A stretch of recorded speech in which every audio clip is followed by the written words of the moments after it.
Welcome to gospel ministries. ప్రభు పేరిట మీకు వందనాలు తెలియజేసుకుంటున్నాను. దేవుని మహాకృపలో మీరందరూ క్షేమంగా ఉన్నారని నేను భావిస్తున్నానండి. నేటి నీ వాక్యమే జీవము అనే కార్యక్రమానికి స్వాగతం. మానవుడు రొట్టె వలన మాత్రమే కాదు కానీ దేవుని నుండి వచ్చి ప్రతి మాట వలన జీవించును అని లేఖనము స్పష్టంగా సెలవిస్తుంది. కనుక దేవుని వాక్యమే మనకు జీవమై ఉన్నది. నేటి అంశం, దేవునికి భయపడరా, దేవునికి భయపడరా. ఇర్మియా గ్రంథం 5వ అధ్యాయం 22వ వచనం. సముద్రము దాటలేకుండునట్లును దాని తరంగములను ఎంత పొర్లినను అవి ప్రబలలేకయు ఎంత ఘోషించినను దాని దాటలేకయు ఉండునట్లు నిత్య నిర్ణయము చేత దానికి ఇసుకను సరిహద్దుగా నియమించిన నాకు మీరు భయపడరా, నా సన్నిధిని మీరు వనకరా అని దేవుడు ప్రశ్నిస్తున్నాడండి. ఇక్కడ సందర్భం ఏంటి అంటే, ఇజ్రాయేలీలు మరియు యూదా ప్రజలు ఇరువురును కూడా దేవుణ్ణి విసర్జించి అన్య దేవతలను ఆశ్రయించి వాటిని పూజిస్తూ ఉండగా దేవుని కోపము వారి మీద రగులుకుంటుంది. పలుమార్లు దేవుడు హెచ్చరించినను వారు మాట వినకపోవడం చేత దేవుడు ఇక వారి మీద తీర్పును ప్రకటించే సందర్భం అండి ఇది. ఇర్మియా ప్రవక్త ద్వారా దేవుడు తన తీర్పును ప్రకటించే ముందు చెప్తున్నటువంటి మాటలండి ఇవి. అంశంలోకి వెళ్ళే ముందు సముద్రం గురించి ఒక చిన్న మాట చెప్తాను. బంగాళాఖాతంలోని 4 వివిధ రకాలైనటువంటి ప్రాంతాల్లో ఉన్న బీచ్లకు నేను వెళ్ళడం జరిగింది. సాయంత్రం సమయంలో, చీకటి పడుతున్న సమయంలో సముద్రపు అలలు, వాటి ఘోష చాలా భయంకరంగా ఉంటుందండి. ఉదయం ఉన్నంత ప్రశాంతంగా రాత్రి ఉండదు. రాత్రి చాలా భయంకరంగా సముద్ర ఘోష ఉంటుంది. నేను వెళ్ళిన ప్రతిసారి నాకు జ్ఞాపకం వచ్చే మాట ఇర్మియా 5:22 అండి. మహాసముద్రాలను దేవుడు కేవలం ఇసుక రేణువుల చేత సరిహద్దులుగా నియమించి ఇటు పొర్లి రాకుండా దేవుడు ఆపేదంటే ఎంతటి గొప్పవాడు దేవుడు మనము అర్థం చేసుకోవాలండి. సాధారణంగా ఈ వాటర్ ఫ్లోని, అంటే సముద్రపు వాటర్ ఫ్లోని మానవులు ఎవ్వరూ కూడా ఆపజాలరండి. ఎంత పెద్ద డ్యాములను మనం నిర్మించినా కూడా it's impossible to stop the flow of water. అయితే దేవుడు అంత మహా గంభీరమైనటువంటి సముద్రాన్ని అల్పమైన ఇసుక రేణువుల చేత సరిహద్దుగా నిలపడం అనేటువంటిది ఇది చాలా ఆశ్చర్యకరమైన విషయం. నాకు ఎప్పుడు ఈ మాట జ్ఞాపకం వస్తుంది సముద్ర తీరాన్ని చూసిన ప్రతిసారి. అందుని బట్టి దేవుణ్ణి నేను కీర్తిస్తాను, స్తుతిస్తానండి. అయితే ఇక్కడ ఇర్మియాలో చెప్పుకునే సందర్భం ఏంటంటే, ఇక్కడ సముద్రం గురించి కాదు, ఇసుక గురించి కాదు దేవుడు చెప్తున్నది. దేవుడు తన ప్రజలు తన మాట వినకపోవడం చేత దేవుడు బాధపడుతూ తన తీర్పుని ప్రకటించే సందర్భంలో చెప్పినటువంటి మాట అండి. అంటే సముద్రములు, మహా ఆకాశములు దేవుని మాట వింటున్నాయి, నరులు దేవుని మాట వినడం లేదు అని దేవుడు చెప్పదలుచుకున్న ఉద్దేశం అండి. ఈ ఇజ్రాయేలీల మనస్తత్వం ఎప్పుడూ ఇంతేనండి.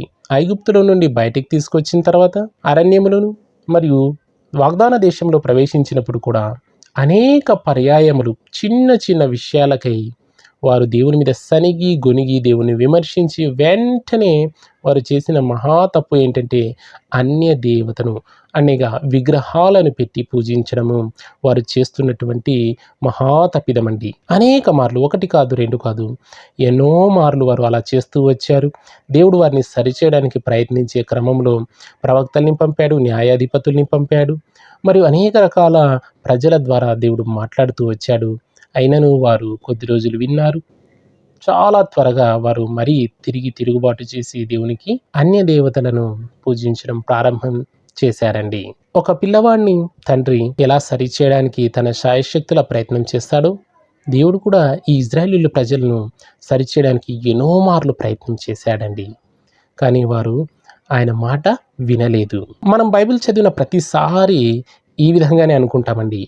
ఏంటి ఈ ప్రజలు ఇలా ఉన్నారు, దేవుడు వారి పట్ల ఎంత గొప్ప ప్రణాళిక కలిగి ఉన్నాడు, దేవుడు వారిని ఎంతో ప్రేమించి వారిని ఎంతో ఆశీర్వదించి భూప్రపంచం మీద వారిని ఒక ప్రత్యేక జనాంగంగా ఏర్పరచుకొని వారి పట్ల వాగ్దానాన్ని స్థిరపరుస్తూ నిలుస్తూ దేవుడు ఎంతో కరుణ కటాక్షాలు చూపిస్తున్నప్పటికీ వీరు ఎందుకు ఇంత తప్పిపోతున్నారు అని వీరి పట్ల బైబిల్ చదివిన ప్రతిసారి మనకు అనిపిస్తుందండి. అయితే నేటికి మనలో చాలా మంది ఇజ్రాయేలీలాగే ఉన్నామండి. బైబిల్ రాయబడినటువంటి విషయాలన్నీ కూడా మనకు దృష్టాంతములుగా కొన్ని ఉన్నాయి, ఉదాహరణలుగా కొన్ని ఉన్నాయి, కొన్ని గుణపాఠాలుగా ఉన్నాయి. కొన్నిటి నుంచి మనం నేర్చుకోవాలి. కొన్నిటి నుంచి మనము మన వ్యక్తిగత జీవితాన్ని సరిదిద్దుకోవాలండి. అందుకోసమే దేవుడు ఇంత గొప్ప పుస్తకాన్ని రాయించి ఉంచాడు. మరి ఈ విధంగా ఇజ్రాయేలీయుల ప్రజల వలె మనము కూడా ఎన్నో మార్లు మనము దేవుని నుండి తొలగిపోయి అన్య దేవతలను మనము ఆశ్రయించిన వారముగా ఉన్నామండి. లిటరల్‌గా మనము విగ్రహారాధన చేయకపోయినా, విగ్రహారాధన లాంటి అనేక ఇతర ప్రయత్నాలు మనం ఎన్నో చేసి ఉంటామండి. విగ్రహారాధన వంటి ఎన్నో మానవ సాంప్రదాయాలను, ఎన్నో మానవ కట్టడలను మని పాటించి ఉంటాము. వీటినే మ్యాన్ మేడ్ రూల్స్ అంటారు. ఈ రూల్స్‌కి మనము కట్టుబడిపోయి అంటే ఎంతగా కట్టుబడిపోయామంటే దేవుణ్ణి కూడా మనము వయోలేట్ చేసేంతగా ఈ రూల్స్‌కి మనం కట్టుబడి ఉంటామండి. సృష్టికర్తను మరచి మనుష్యులను ఆశ్రయించడం, దేవాది దేవుడిని పక్కన పెట్టి సొంత తెలివితేటలను ఉపయోగించుకొని సొంత శక్తి మీద ఆధారపడడం వంటివన్నీ కూడా దేవుడిని విసర్జించి విగ్రహారాధన చేసిన దాంతోనే సమానమై ఉన్నాయండి.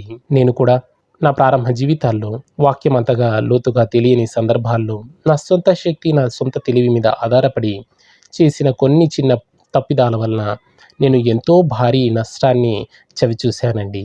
అదేవిధంగా నేటి క్రైస్తవులు కూడా వారి సొంత తెలివితేటలు, వారి సొంత శక్తి మీద ఆధారపడి దేవుని శక్తిని ఆధారం చేసుకొనక వారు ఎంతో జీవితాన్ని నష్టపోతుంటారండి. అవన్నీ కూడా కనపడని విగ్రహాలు.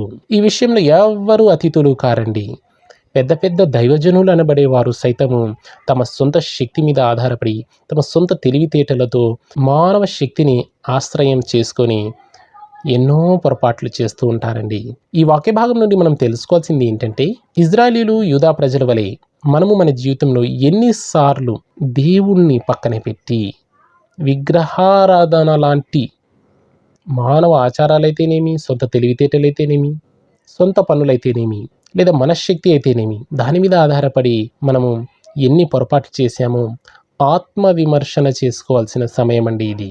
ఈ లేఖనాన్ని బట్టి మనము మన జీవితాన్ని సరిచేసుకోవడానికి ప్రయత్నం చేయాలి. దేవుడు మహాకృప కలిగిన వాడు కనుక మనము మన తప్పిదాలని తెలుసుకొని క్షమాపణ అడిగితే ఆయన తప్పక క్షమించువాడై ఉన్నాడు. మనము ఆయన మాట వింటే మన జీవితానికి శ్రేయస్కరమండి. ఇజ్రాయేలు, యూదా ప్రజల వలె మనము ఆయన మాటకు తిరుగుబాటు చేయకుండానట్లు దేవుని మాటకు లోబడి మన జీవితాలను దేవుని చిత్తానుసారము కట్టుకొందుము గాక. God bless you. వచ్చే వారం మరి ఒక సందేశంతో మీ ముందుంటాను. Until then keep watching. Thank you. God bless you.